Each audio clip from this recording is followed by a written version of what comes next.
आज हम लोग जो हमारा टॉपिक चल रहा था वॉइस, उसके अंतर्गत आज स्पेशल रूल्स हम कवर करने जा रहे हैं। और आज के जो रूल्स हैं वो आपके लिए आगामी एग्जाम्स के लिए बहुत ही उपयोगी साबित होने वाले हैं।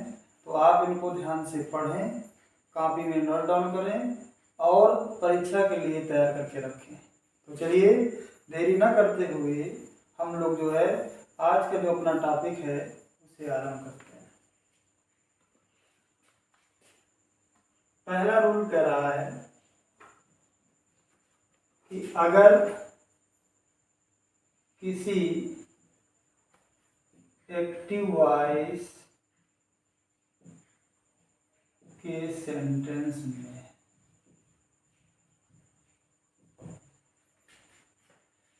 किसी modal verb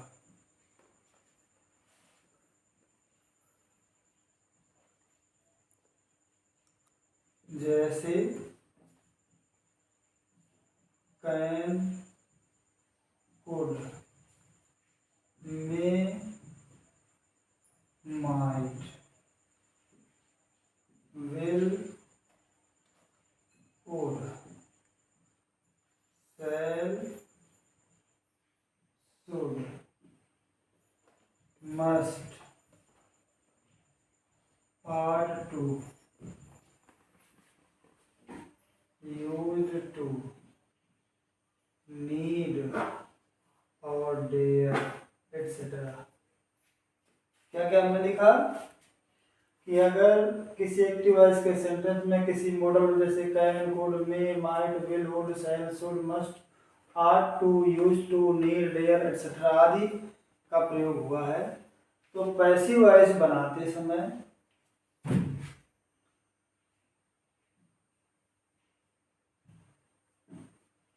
passive voice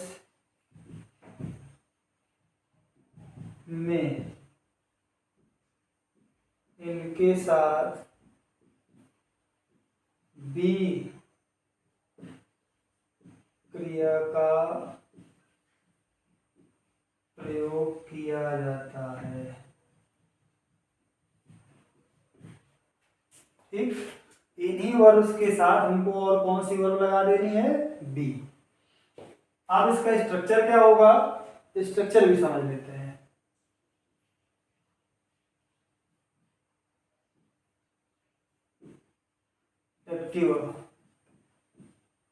active voice का स्ट्रक्चर क्या होगा? सब्जेक्ट होगा, फिर मॉडल ऑक्सिलरी होगी, प्लस वर्ब अर्थात मेन वर्ब, प्लस फिर क्या होगा? ऑब्जेक्ट होगा और इसके बाद फिर जो अदर वो, ये स्ट्रक्चर होगा एक्टिव वॉइस का। और जब इसका हम लोग पैसिव बनाएंगे तब इसका स्ट्रक्चर क्या होगा? ऑब्जेक्ट को सब्जेक्ट बना देंगे, प्लस मॉडल ऑक्सिलरी, फिर क्या होगा? बी, फिर इसके बाद B3 अर्थात वर्ब का थर्ड फॉर्म। फिर अगर अदर में बच रहा है तो उसको रख देंगे। फिर इसके बाद बाई प्लस सब्जेक्ट को ऑब्जेक्ट, ये स्ट्रक्चर बनकर तैयार हुआ हमारा पैसिव वॉइस। इसकी मदद से हम लोग जो है इन सभी वर्ब्स का पैसिव वॉइस बना सकेंगे। एग्जाम्पल के माध्यम से समझें।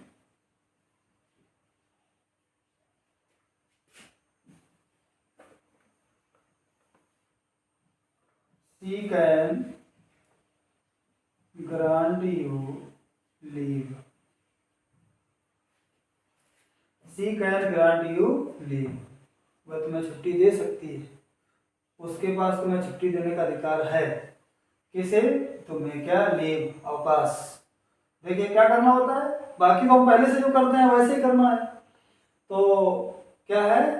ऑब्जेक्ट यू को जो सब्जेक्ट बनाया, जो कह रहा है आगे को सब्जेक्ट बनाना है, तो क्या हो गया? यू। इसी के बाद वही मॉडल वर्ब, और इसके साथ एक और कौन सी वर्ब लगानी है, बी, लगा दिया। इसके बाद बी थ्री अर्थात वर्ब का थर्ड फॉर्म क्या हो गया, ग्रांटेड। इधर क्या बचा, जो अदर में आया लिख दिया, फिर प्रीपोजिशन बाय लगाया, जो सब्जेक्ट है यहाँ, अब ये सी इधर है, यहाँ आया क्या हो गया। एक और example, we are to respect our elders, हमें अपने बड़ों का सम्मान करना चाहिए।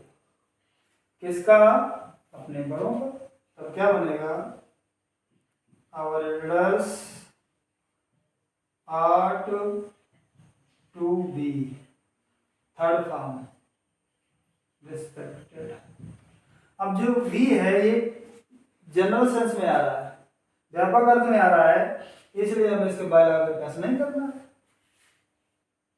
तो ये था हमारा कौन सा नियम, कि अगर एक्टिव वॉइस के सेंटेंस में किसी मॉडल का प्रयोग हुआ है तो हम जब पैसिव बनाएंगे तो साथ क्या करेंगे, एक और बी क्रिया का प्रयोग कर देंगे, और सारे नियम जो पहले प्रयोग करते हैं वैसे कर देंगे, जैसा हमने एग्जांपल्स में आपको समझाया। आप इसको नोट कर लीजिए। अब अगला नियम क्या कह रहा है, रूल नंबर दूसरा, कि अगर एक्टिव वॉइस के सेंटेंस की बनावट कुछ इस प्रकार से हो, हम उसकी बनावट स्ट्रक्चर देख लेते हैं। कैसी हो, एक्टिव वॉइस में सब्जेक्ट रखा हो, फिर कोई मॉडल गैलरी आई हो, ये हमका मतलब मॉडल है, ये हमारा टाइम और स्पेस दोनों बचा रहा है, इसलिए हमने इसको एब्रीविएट किया है। तो सब्जेक्ट हो गया, मॉडल गैलरी हो गई, plus have plus we three plus object plus others, ये हमारी जो है स्ट्रक्चर हो। क्या हो, सब्जेक्ट हो, मॉडल ऑक्सिलरी हो, हैव प्लस वी थ्री था वर्ब का थर्ड फॉर्म, ऑब्जेक्ट और अदर्स। तब इसका हम लोग पैसेज बनाएंगे तो कैसे बनाएंगे,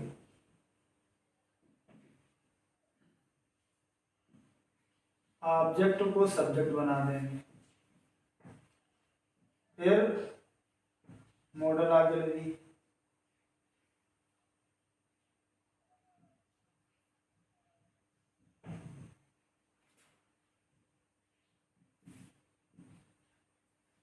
ठीक, मॉडल ऑक्सिलरी हो गई, प्लस हैव, फिर इसी में क्या करना है, प्लस बीन। जब ये थर्ड फॉर्म होगा हैव, ठीक है, तो क्या लगाएंगे, been plus B three plus फिर क्या होगा, अदर्स, फिर इसके बाद क्या होगा, जो सब्जेक्ट था एक्टिव वॉइस का वो क्या बन जाएगा, ऑब्जेक्ट। ये बन गया सब्जेक्ट को ऑब्जेक्ट। जैसे एग्जाम्पल के द्वारा और अच्छे ढंग से समझ लेते हैं।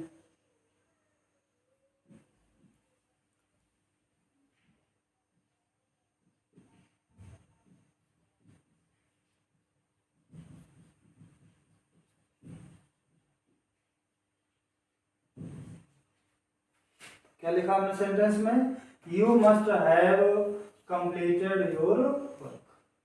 तो देखिए क्या स्ट्रक्चर है, मॉडल वर्ब आई हुई है, आई हुई है, तो इसका हैव आया है, बी थ्री तो वर्ब थर्ड फॉर्म, ये स्ट्रक्चर है ना। तो इसका जब हम पैसे बनाएंगे तो अब क्या जोड़ना है इसमें, बीन। तभी क्या हो जाएगा, ऑब्जेक्ट को सब्जेक्ट बनाइए, क्या हो गया, योर वर्क, फिर हो गया must have been, B three प्रयोग करना है। इसके बाद प्रीपोजिशन बाई और जो सब्जेक्ट है उसको हमने क्या बनाया। अब इसके बाद एक और एग्जांपल के द्वारा समझ लेते हैं।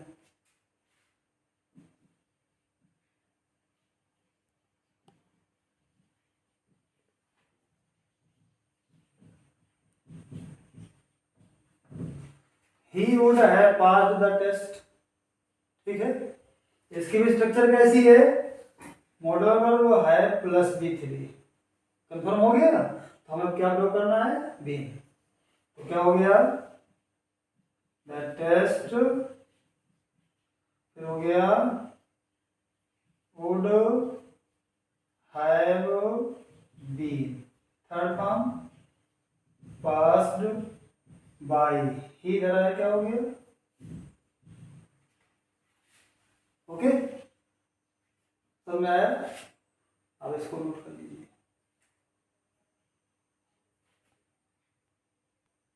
अब अगला नियम क्या कह रहा है, रूल नंबर तीसरा, कि अगर मान लीजिए एक्टिव वॉइस के सेंटेंस में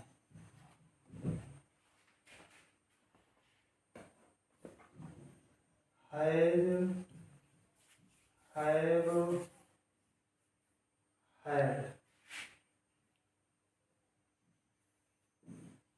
विल हैव, शैल हैव, इसके बाद is, are, am, were, were, etcetera के साथ इन्फिनेटिव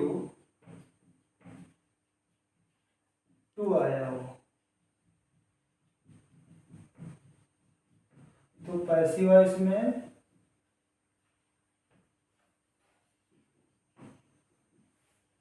बी, या यूं कर सकते हैं, एक और वर्ब बी का प्रयोग करते हैं। क्या हमने लिखा कि अगर एक्टिव वॉइस के सेंटर में had, had, will have, shall have, is, are, am, was, verb के साथ इन्फिनेटिव टू आया हो तो पैसिव वॉइस में एक और वर्ब, वो कौन सी होगी, बी का प्रयोग करते हैं। एग्जाम्पल के द्वारा समझ लेते हैं।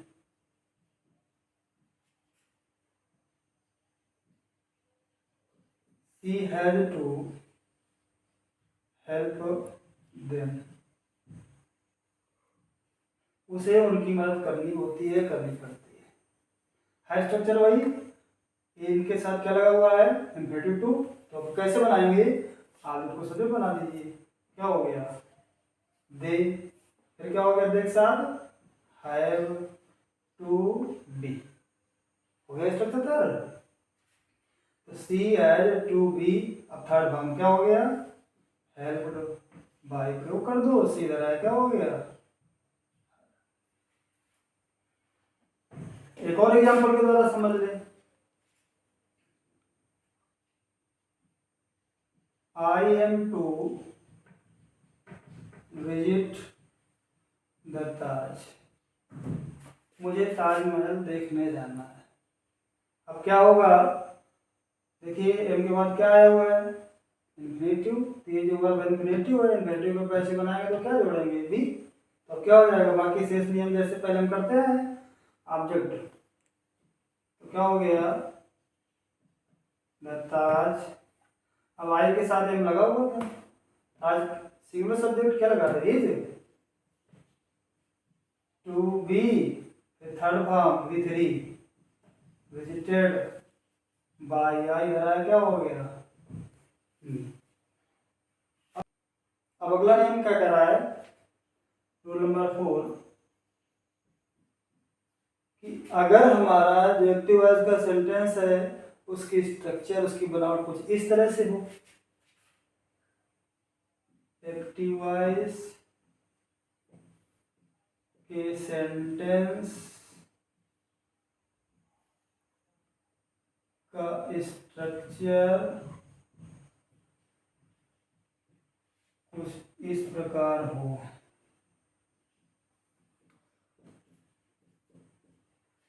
देख लेते हैं स्ट्रक्चर किस प्रकार हो। स्ट्रक्चर ये कैसा हो गया, एक्टिव वॉइस का, क्या स्ट्रक्चर हो कि सब्जेक्ट या देयर रखा हो, फिर वर्ब आई हो, फिर इसके बाद कोई नाउन आया हो, फिर इन्फिनेटिव आया हो, ये स्ट्रक्चर हो। क्या हो, देयर, फिर वर्ब, फिर नाउन और फिर इन्फिनेटिव। तो इसका जब हम लोग पैसेज बनाएंगे तो क्या स्ट्रक्चर तैयार होगा,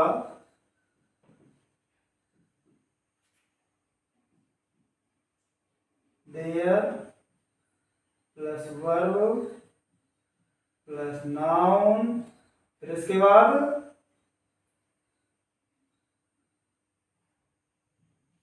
टू बी प्लस V3। ये स्ट्रक्चर बन गया। V3 मतलब वर्ब का पास्ट पार्ट तीसरा फॉर्म। इसको एग्जाम्पल के द्वारा से और देख लेते हैं। जैसे there is no money to spend. अब देखिए ये जो सेंटेंस है ऊपर वाले स्ट्रक्चर का फॉलो कर रहा है कि नहीं कर रहा है, एक्टिव वॉइस के सेंटेंस का। तो देयर आया, वर्ब आ गई, नाउन आ गया, इन्फिनेटिव आ गया। ठीक, वही स्ट्रक्चर है। अब इसका जब लोग पैसेज बनाएंगे तो क्या करना है, ये स्ट्रक्चर फॉलो करेंगे। जैसे देयर को हमने रख दिया, जो वर्ब थी उसको भी हमने रख दिया, जो नाउन है उसको भी रख दिया। इसके बाद टू बी प्लस V3, तो क्या हो जाएगा, टू बी। इसका थर्ड फॉर्म क्या हो गया, स्पेंड स्पेंट स्पेंट। ठीक, दूसरा एग्जाम्पल क्या कह रहा है,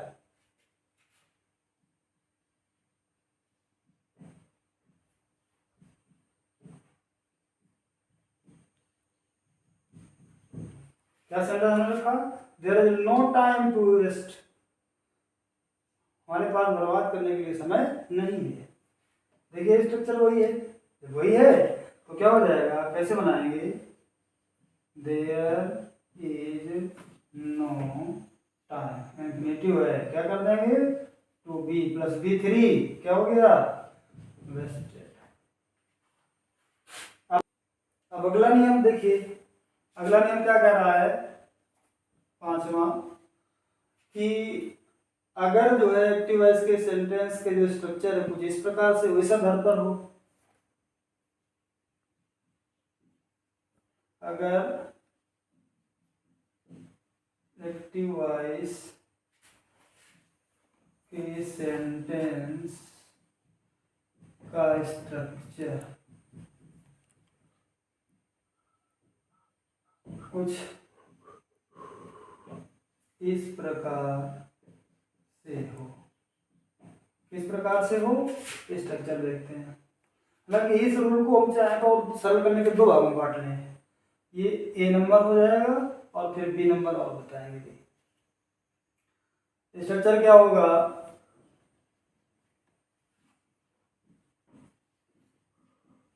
एक्टिव वॉइस का इट प्लस वर्ब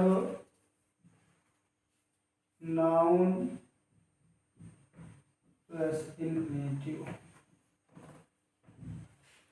इस तरह का सेंटेंस अगर बना हुआ है, इस तरह के स्ट्रक्चर है, बनावट है, तो हम इसका पैसेज कैसे बनाएंगे,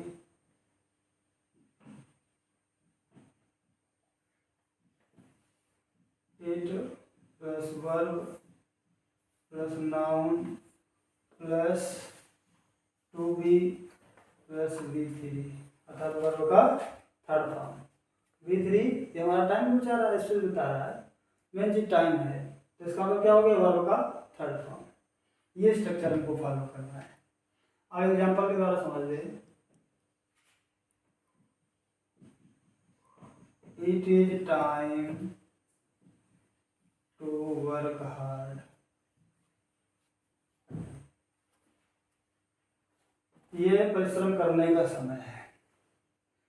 ठीक, जो इन्फिनेटिव है इसमें ऑब्जेक्ट नहीं है, तो इसका स्ट्रक्चर कैसे होगा, इट इज टाइम क्या करना है, infinitive be plus B three, तो क्या हो गया, टू बी और वर्क वर्कड वर्कड। एक और एग्जांपल देख लेते हैं, it is time to go from here, ये यहाँ से जाने का समय है। तो क्या हो जाएगा, यहाँ भी देख रहे हैं इन्फिनेटिव उसमें ऑब्जेक्ट नहीं दिया है, तो कैसे बनाएंगे, इट इज टाइम, इतना हो गया। इट वर्ब और हमने नाउन को जगह पे रख दिया। अब इन्फिनेटिव तो क्या हो जाएगा, to be plus third form gone from here. जो है हमने अभी पढ़ा था 5A, हमने रूल नंबर 5 को दो भागों में बांटा, ए और बी। तो ए में क्या पढ़ा कि जो स्ट्रक्चर होती थी एक्टिव वॉइस की वो क्या होती थी, it verb noun plus infinitive. अब मान लीजिए इन्फिनेटिव का ऑब्जेक्ट दिया हो, तो हम उसका प्रोसेस कैसे बनाएंगे, पहले स्ट्रक्चर देख लेते हैं सीधे स्ट्रक्चर से। एक्टिव वॉइस क्या होगा, इट प्लस वर्ब फिर नाउन फिर इन्फिनेटिव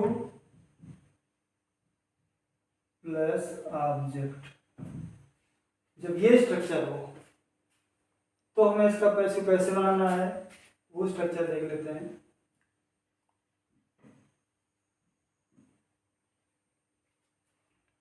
इसमें भी हमको क्या करना है, इट को जगह पे रख देना है, वर्ब को भी इस वाली को जगह पे रख देना है, नाउन को भी जगह पे रख देना है, फिर इसके बाद प्रीपोजिशन फॉर का प्रयोग करना है। अब जो इन्फिनेटिव का ऑब्जेक्ट था उसको यहाँ रखना है, हो गया। अब जो इन्फिनेटिव है उसका to be plus B three, तो क्या स्ट्रक्चर बनेगा, इट वर्ब नाउन, इसको जो को त्यों सेम कर दिया। फिर जब इसका ऑब्जेक्ट हमको मिला तो क्या करना है, प्रीपोजिशन फॉर लगा देना है, फिर इस ऑब्जेक्ट को रख देना है इन्फिनेटिव के, और इन्फिनेटिव क्या है, टू बी और फिर वर्ब का थर्ड फॉर्म अर्थात बी थ्री। अब एग्जाम्पल के द्वारा आप समझते हैं।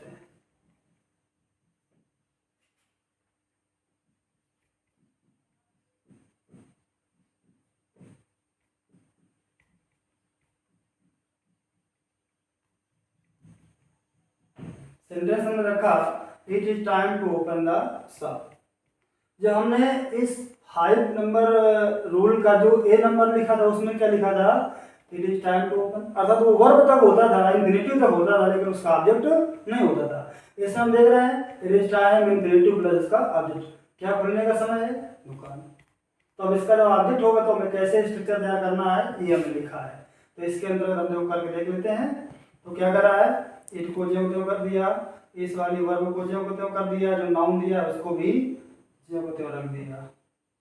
अब यहाँ पर हमें क्या करना है, फॉर का प्रयोग करना है, प्रीपोजिशन लगा दिया। फिर इस ऑब्जेक्ट को लाना है, जो इन्फिनेटिव का ऑब्जेक्ट है उसको लाना है, तो अभी क्या हो जाएगा, द शॉप। अब टू बी क्रिया प्लस बी थ्री अर्थात थर्ड फॉर्म, तो क्या हो गया, ओपन।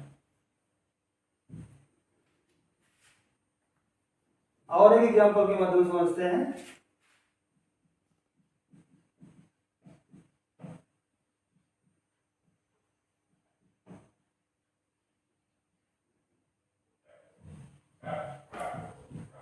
हाँ, तो अब हमने क्या सेंटेंस लिखा, it is time to revise our course. ये हमारे पाठ्यक्रम को दोहराने का समय है। तो भाई क्या दोहराने का समय है, अवर कोर्स। ऑब्जेक्ट मिल गया। और जब इन्फिनेटिव का ऑब्जेक्ट है तो हमें ये वाला स्ट्रक्चर फॉलो करना है, ऑब्जेक्ट नहीं है तो इसके जो हमने ए नंबर में स्ट्रक्चर बताया उसको फॉलो करना है। तो चलिए इसको भी करके देखते हैं। क्या हो गया, इट इज टाइम, क्योंकि इस वाले सब्जेक्ट को, वर्ब को, नाउन को सेम वैसे रख देना है। अब क्या करना है, क्या लगाना है हमको, प्रीपोजिशन पार। अब जो इन्फिनेटिव का ऑब्जेक्ट उसको रख दीजिए, हो गया। इसके बाद इन्फिनेटिव टू बी के साथ आ जाएगा और V3 अर्थात थर्ड फॉर्म। तो शायद ये जो आज हमने नियम आपको बताए, जो कवर किए, वो बड़े ही महत्वपूर्ण नियम है परीक्षा के दृष्टिकोण से। आप इनको बिल्कुल अन्यथा न लें और अच्छे ढंग से उसको पढ़ें, कॉपी में नोट डाउन करें और परीक्षा के लिए तैयार करें। आज का वीडियो आपको निश्चित ही अच्छा लगा होगा, पसंद आया होगा, और अगर पसंद आया हो तो आप इसको लाइक और सब्सक्राइब करना ना भूलें। Thanks for watching this video.